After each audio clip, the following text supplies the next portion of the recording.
Big boss Malayalam season 7-ൽ അനീഷ് ഈ ഒരു സീസണിലെ കണ്ടസ്റ്റൻസിനെയൊക്കെ വിട്ട് സീസൺ 1 കണ്ടസ്റ്റന്റ് ആയിട്ടുള്ള സാബുമോനുമായിട്ടാണ് നേരിട്ടുള്ള കുമ്പുകോർക്കലും ഒരു കണ്ടന്റ് ക്രിയേറ്റ് ചെയ്തുകൊണ്ടിരിക്കുന്നതും. അനീഷിനെ സംബന്ധിച്ച് ഇനി ഒരാൾ വേണമെന്നില്ല. ആര് വന്നു കഴിഞ്ഞാലും അവിടെ എങ്ങനെ തനിക്ക് ഫേവറബിൾ ആയിട്ടുള്ള കണ്ടന്റ് ഉണ്ടാക്കാമെന്ന് അനീഷിന് നന്നായിട്ടറിയാം. അതുപോലെ ഏത് ടോപ്പിക്ക് എങ്ങനെ ഇട്ട് എങ്ങനെ കുത്തി കണ്ടന്റ് പ്രോപ്പറായിട്ട് ഉണ്ടാക്കാം, അതുപോലെ തന്നെ പ്രേക്ഷകരെ എങ്ങനെ തൻ്റെ സൈഡിലേക്ക് ആക്കാം എന്ന രീതിയും അനീഷിന് നല്ല വ്യക്തമായിട്ടുള്ള ധാരണകളുണ്ട്.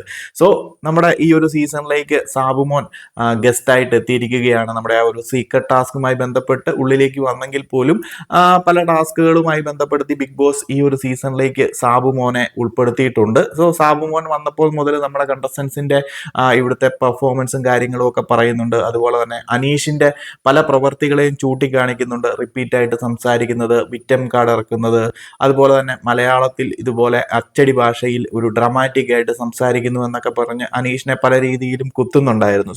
അനീഷിന്റെ മനസ്സിൽ ഇങ്ങനെയുള്ള പല സംഭവങ്ങളും സാബുമോൻ അനീഷിന് നേരെ ഉന്നയിച്ച സംഭവങ്ങളൊക്കെ മനസ്സിലിട്ടുകൊണ്ട് തന്നെ ഇന്ന് രാവിലെ ഒരു മോർണിംഗ് ടാസ്കിൽ ബിഗ് ബോസ് സാബുമോന് ഒരു ടാസ്ക് കൊടുക്കുന്നു. ബിഗ് ബോസിൽ വന്നതിന് ശേഷം സാബുമോന്റെ ലൈഫ് എങ്ങനെ മാറി, അതുപോലെ ബിഗ് ബോസ് കഴിഞ്ഞതിന് ശേഷം എങ്ങനെയൊക്കെ ആയിരിക്കണം സിറ്റുവേഷൻസ് ഹാൻഡിൽ ചെയ്യേണ്ടത് എന്നൊക്കെ പറഞ്ഞുകൊണ്ട് നമ്മുടെ ബിഗ് ബോസ് കണ്ടസ്റ്റൻസിന് ഒരു ഉപദേശം കൊടുക്കുക, അതുപോലെയുള്ള കുറച്ച് കാര്യങ്ങൾ സംസാരിക്കുക എന്നൊക്കെ പറഞ്ഞുകൊണ്ട് സാബുമോന് ബിഗ് ബോസ് ഒരു അവസരം കൊടുക്കുകയും സാബുമോൻ അത് സംസാരിക്കുകയും അതിനുശേഷം അനീഷും സാബുമോന്റെ അടുത്ത് ചില ചോദ്യങ്ങൾ ചോദിക്കുന്നു. അതിന് ഇടയിൽ ഒരു ചോദ്യമാണ്, എന്തുകൊണ്ട് സാധാരണക്കാരെ ബിഗ് ബോസിനുള്ളിലേക്ക് കൊണ്ടുവരുന്നില്ല, സാധാരണക്കാർക്ക് എന്തുകൊണ്ട് അവസരം കൊടുക്കുന്നില്ല, അതുപോലെ എല്ലാ സീസണുകളിലും ഒരു 5 പേർ മിനിമം സാധാരണക്കാരെങ്കിലും വേണ്ടേ എന്ന് പറഞ്ഞുകൊണ്ട് സാധാരണക്കാർ എന്നുള്ള ഒരു ലേബലിൽ ഒരു വിക്ടം കാർഡ് ഇറക്കുന്ന രീതിയിലുള്ള ഒരു ക്വസ്റ്റ്യൻ സാബുമോന്റെ അടുത്തേക്ക് പായിച്ചു വിടുകയാണ് അനീഷ്. അത് അനീഷ് അറിഞ്ഞുകൊണ്ട് തന്നെ ചെയ്യുന്നതാണ്. അനീഷിന് അറിയാം എങ്ങനെയാണ് ഒരു വിക്ടം കാർഡ് പ്ലേ ചെയ്യേണ്ടത്. ഒരു സാധാരണക്കാരന്റെ റോളിൽ ഒരു സാധാരണക്കാരനായി നിന്നുകൊണ്ട് സാധാരണക്കാർക്ക് വേണ്ടി സംസാരിക്കുന്നു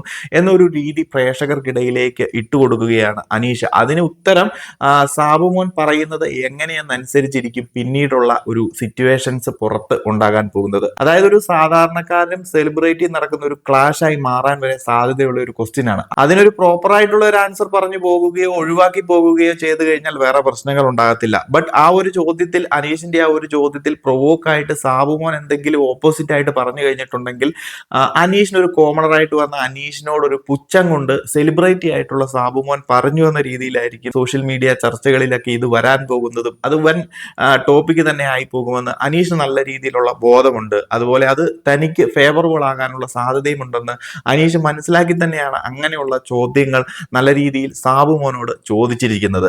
എന്നാണെങ്കിലും സാബുമോൻ അത് നൈസായിട്ട് ഇഗ്നോർ ചെയ്ത് വിടുകയും, സാബുമോന്റെ കാര്യം നമുക്ക് എല്ലാവർക്കും അറിയാം, സീസൺ 1 എങ്ങനെയായിരുന്നു വിന്നായതെന്നും സാബുമോൻ എത്രത്തോളം കുശാഗ്ര ബുദ്ധിയിലാണ് കാര്യങ്ങൾ കൈകാര്യം ചെയ്യുന്നതെന്നും ഒക്കെ നമുക്ക് നന്നായിട്ട് അറിയാം. അതുപോലെ എങ്ങനെ സംസാരിക്കുന്നതെന്നും എങ്ങനെ ഒരാൾക്കിട്ട് കൊട്ടുകൊടുക്കണം, ഭയങ്കര പുള്ളി പറയുന്ന സംസാരങ്ങളൊക്കെ അങ്ങനെയാണ്. പറയുന്ന ഓരോ കാര്യത്തിലും പ്രോപ്പറായിട്ടുള്ള ഒരു മീനിങ്സ് ഉണ്ടായിരിക്കും. അതുപോലെ തന്നെ കറക്റ്റായിട്ട് അധികം സംസാരിക്കാതെ പ്രോപ്പറായിട്ട് കുത്താനും അതുപോലെയുള്ള വേർഡ്സുകൾ കൊണ്ടുള്ള ഡെലിവറി നല്ല രീതിയിൽ നടത്താൻ പുള്ളിക്ക് നന്നായിട്ട് അറിയാവുന്ന ഒരാളാണ് സാബുമോൻ.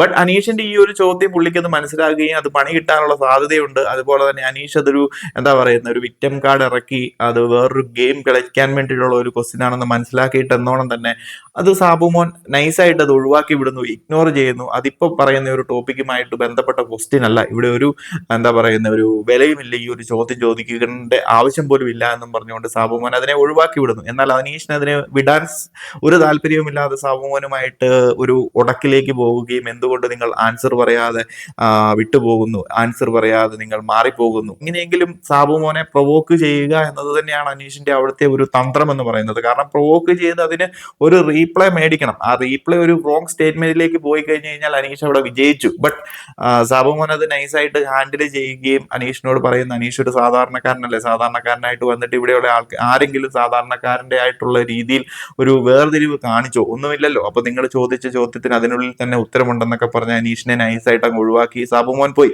ബട്ട് അനീഷിന്റെ ആ ഒരു തന്ത്രം ഫെയിൽഡ് ആയതുകൊണ്ട് തന്നെ അനീഷ് വീണ്ടും പൊട്ടിത്തെറിക്കുന്നു, വീണ്ടും റിപ്പീറ്റ് റിപ്പീറ്റ് ഈ ഒരു സീസണിൽ കണ്ടുവരുന്ന ഒരു അനീഷിനെ വീണ്ടും നമ്മൾ കാണുന്നു. പറഞ്ഞ കാര്യങ്ങൾ തന്നെ വീണ്ടും റിപ്പീറ്റ് ചെയ്തുകൊണ്ട് നിങ്ങൾ ഒഴിഞ്ഞു മാറുന്നു. നിങ്ങൾക്ക് എന്തുകൊണ്ട് ഈ ഒരു കാര്യത്തിനെ പറ്റി ഒരു പ്രോപ്പർ ആയിട്ടുള്ള ധാരണയില്ല, നിങ്ങൾ എന്തുകൊണ്ട് അതിനു വേണ്ടി സംസാരിക്കുന്നില്ല, എന്തുകൊണ്ടാണ് ബിഗ് ബോസ് സാധാരണക്കാരെ ഇതിനകത്തേക്ക് കൊണ്ടുവരാതിരിക്കുന്നത് എന്നൊക്കെ പറഞ്ഞുകൊണ്ട് പിന്നെ ഒരു വിക്ടം കാർഡ് പ്ലേ തന്നെയാണ് അനീഷിന്റെ സൈഡിൽ നടന്നത്. അതൊക്കെ നമ്മൾ കണ്ടതാണ്. അതൊക്കെ ഒരു ഗെയിം തന്നെയാണ്, വേണ്ട എന്നൊന്നും ഞാൻ പറയുന്നില്ല. എന്താന്ന് വെച്ചാൽ നമ്മൾ ആരും അവിടെ ചായ കുടിക്കാൻ പോയിട്ട് വരുന്ന ആൾക്കാരൊന്നും അല്ലല്ലോ, അവിടെ ഗെയിം കളിക്കാൻ പോകുന്നതാണ്. സോ വ്യക്തമായ ധാരണയോട് പോയിട്ട് വ്യക്തമായ സമയങ്ങളിൽ വ്യക്തമായിട്ടുള്ള സ്റ്റേറ്റ്മെന്റുകൾ ഇറക്കി വ്യക്തമായ ആൾക്കാരെ ട്രാപ്പിലാക്കി സിറ്റുവേഷൻസ് നമ്മുടെ സൈഡിലേക്ക് ആക്കി ഫേവറബിൾ ആക്കി പ്രേക്ഷകരുടെ ഇഷ്ടം നേടിയെടുക്കാൻ തന്നെയാണ് എല്ലാവരും അവിടെ പോയിരിക്കുന്നത്. സോ അനീഷ് അത് നൈസായിട്ട് ഗെയിം ചെയ്യുന്നുണ്ട്. അത് പ്രേക്ഷകർ മനസ്സിലാക്കി അതിന്റെ സത്യസന്ധത മനസ്സിലാക്കി അവർ വോട്ട് ചെയ്യുകയോ വോട്ട് ചെയ്യാതിരിക്കുകയോ എന്നതൊക്കെ പ്രേക്ഷകരുടെ ഓരോരുത്തരുടെയും താല്പര്യമാണ്. എന്താണെന്നുണ്ടെങ്കിലും അനീഷിന്റെ സൈഡിൽ തെറ്റൊന്നും ഞാൻ പറയുന്നില്ല. അനീഷിന്റേതായിട്ടുള്ള നൈസ് ഗെയിം അവിടെ കളിച്ചുകൊണ്ടിരിക്കുകയാണ്. സാധാരണക്കാരെയൊക്കെ കയ്യിലെടുക്കാൻ വേണ്ടിയിട്ട് സാധാരണക്കാരന്റെ രീതിയിൽ അവരുടെ ഒരു പ്രതിനിധിയായിട്ട് നിന്ന് സംസാരിക്കുന്നു എന്ന ഒരു ലേബലിൽ നല്ല രീതിയിൽ പുറത്തേക്ക് കണ്ടന്റ് കൊടുക്കുന്നു. അതുപോലെ ആവശ്യമുള്ളതും ആവശ്യമില്ലാത്ത സമയങ്ങളിലും നല്ല രീതിയിലുള്ള ഒരു പഞ്ചഭാവം, സാധാരണക്കാരൻ മറ്റുള്ളവരെല്ലാം തനിക്ക് നേരെ തിരിയുന്നു, സെലിബ്രിറ്റികളൊന്നും നേരെ ചുവയല്ല, അവരൊക്കെ അവിടെ അഭിനയിച്ച് ജീവിക്കുകയാണ്, താൻ മാത്രമാണ് അവിടെ ഒറിജിനലായിട്ട് നിൽക്കുന്നതെന്നൊക്കെയുള്ള ഒരു സംഭവങ്ങൾ വരുത്തി തീർക്കുന്ന ഒരു അനീഷിനെ നമ്മൾ കാണുന്നുണ്ട്. എനിവേസ് അനീഷ് അത് പ്രോപ്പറായിട്ട് തനിക്ക് കിട്ടിയ അവസരങ്ങൾ, അത് ഏത് സെലിബ്രിറ്റി ആണെന്നുണ്ടെങ്കിൽ പോലും ബിഗ് ബോസ് ഹൗസിനുള്ളിൽ വന്നിട്ടുണ്ടെങ്കിൽ ആരാണ് എന്താണ് എന്നൊന്നും നോക്കാതെ മറ്റുള്ളവർ നിൽക്കുന്നത് പോലെ ഒന്ന് താണു വണങ്ങി നിൽക്കാനൊന്നും നോക്കത്തില്ല. അവരെ വെച്ചും കണ്ടന്റ് ഉണ്ടാക്കാനുള്ള ഒരു കഴിവാണ് അനീഷിനെ സംബന്ധിച്ചിട്ടുള്ളത്. അവരെന്ത് എതിർത്ത് പറഞ്ഞു കഴിഞ്ഞാലും അനീഷിന് പറയേണ്ട കാര്യങ്ങൾ അനീഷ് പറഞ്ഞിരിക്കും. അതുപോലെ തന്നെ അവരെ കുത്തേണ്ട സമയങ്ങളിൽ കുത്തുക തന്നെ ചെയ്യും. അനീഷിന് എങ്ങനെയാണോ തിരിച്ചു പണി കിട്ടുന്നത് അതേ രീതിയിൽ തന്നെ അവർക്കെതിരെയും അസ്ത്രങ്ങൾ അയക്കാൻ അനീഷിന് ഒരു മടിയുമില്ല. അത് വേണ്ട വിധത്തിൽ അനീഷ് കൊടുക്കുക തന്നെ ചെയ്യും. അത് നെഗറ്റീവ് ആണെന്നുണ്ടെങ്കിലും പോസിറ്റീവ് ആണെന്നുണ്ടെങ്കിലും അനീഷ് ഗെയിം കളിക്കും. അനീഷ് അങ്ങനെ തന്നെയാണ് ഈ ഒരു സീസണിൽ ഇതുവരെ നിലനിൽക്കുന്നത്. ആദ്യം വന്നപ്പോൾ നമ്മൾ കണ്ടതാണ് അനീഷിന് പ്രേക്ഷകരുടെ ശ്രദ്ധ നേടിയെടുക്കണം, പ്രേക്ഷക മനസ്സിൽ ഒരു സ്ഥാനം നേടിയെടുക്കാൻ വേണ്ടിയിട്ട് തൻ്റെതായ രീതിയിൽ ഒരു വ്യത്യസ്തമായി കൊണ്ടുവന്ന് ഒറ്റപ്പെടൽ സ്ട്രാറ്റജി എടുത്ത് പറയുന്ന കാര്യങ്ങൾ തന്നെയും പിന്നെയും പറഞ്ഞ് ആളുകളുടെ ഇടയിൽ ഒരു വ്യത്യസ്തനായിട്ടുള്ള ഒരാൾ എന്നുള്ള ഒരു ഇമേജ് ക്രിയേറ്റ് ചെയ്തെടുത്ത് തൻ്റെതായിട്ടുള്ള ഒരു സ്ഥാനം അവിടെ പിടിക്കുകയും പിന്നീട് പുള്ളി ഓരോ സ്ട്രാറ്റജികളായിട്ട് വർക്കൗട്ട് ആക്കിക്കൊണ്ടിരുന്നു. ഒറ്റപ്പെടൽ, അതുപോലെ തന്നെ മറ്റുള്ളവരെ ഒറ്റപ്പെടുത്തുന്നു, അതുപോലെ തന്നെ വിക്ടം കാർഡ്, പിന്നെ ഈ പറയുന്നത് പോലെ കർഷകൻ, അതുപോലെ തന്നെ സാധാരണക്കാരൻ, ഇതുപോലെയുള്ള സംഭവങ്ങളൊക്കെ ഇടയ്ക്കിടയ്ക്ക് എടുത്ത് അലക്കി പ്രേക്ഷകരുടെ ആ ഒരു ഇഷ്ടവും പ്രീതിയും പിടിച്ചു പറ്റി ഓരോ സമയത്തും എങ്ങനെ ഏത് രീതിയിൽ ആരെ വെച്ചിട്ട് കണ്ടന്റ് ഉണ്ടാക്കി തനിക്ക് ഫേവറബിൾ ആക്കി സിറ്റുവേഷൻസ് കൊണ്ടുപോകാമെന്ന് അനീഷിന് നല്ല രീതിയിൽ ഒരു വ്യക്തമായിട്ടുള്ള ധാരണയുണ്ട്. അതുപോലെ ആൾക്കുടെ സൈഡിൽ നിന്ന് നെഗറ്റീവായിട്ടുള്ള സംഭവങ്ങളും ഉണ്ടാകാറുണ്ട്, പോസിറ്റീവായിട്ടുള്ള സംഭവങ്ങളും ഉണ്ട്. ഇതൊന്നും ആള് മൈൻഡ് ചെയ്യുന്നില്ല.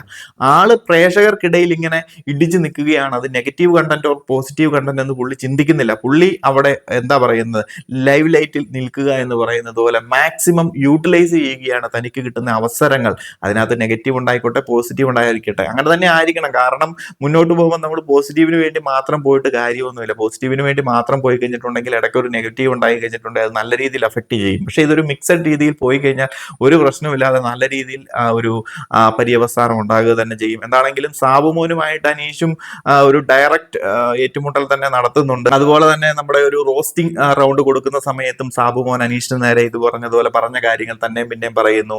ആവശ്യമില്ലാത്ത ടോപ്പിക്കുകൾ എന്തെങ്കിലും പറഞ്ഞു കഴിഞ്ഞാൽ കൊണ്ടുവരുന്നു. ഇങ്ങനെ ഒരു കുറച്ച് സംഭവങ്ങൾ അനീഷിന് നേരെ സാബുമോൻ പറയുകയും അതിനെതിരെയും ശക്തമായിട്ട് അനീഷ് തിരിച്ചടിക്കുകയും അനാവശ്യമായിട്ട് വേറെ ടോപ്പിക്കുകളൊക്കെ ഇതിനുള്ളിലേക്ക് കൊണ്ടുവന്ന് നമ്മുടെ സാബുമോന് നേരെയും അനീഷ് നല്ല രീതിയിലുള്ള വാക്കുകൾ കൊണ്ടുള്ള യുദ്ധം നടത്തുന്നുമുണ്ട്. കിട്ടുന്ന അവസരങ്ങളിൽ അനീഷ് മാക്സിമം യൂട്ടിലൈസ് ചെയ്യുന്നുണ്ട്. അവിടെ ഗസ്റ്റ് ആയിട്ട് വന്നു എന്നൊന്നും അനീഷ് ആരെയും ശ്രദ്ധിക്കാറില്ല.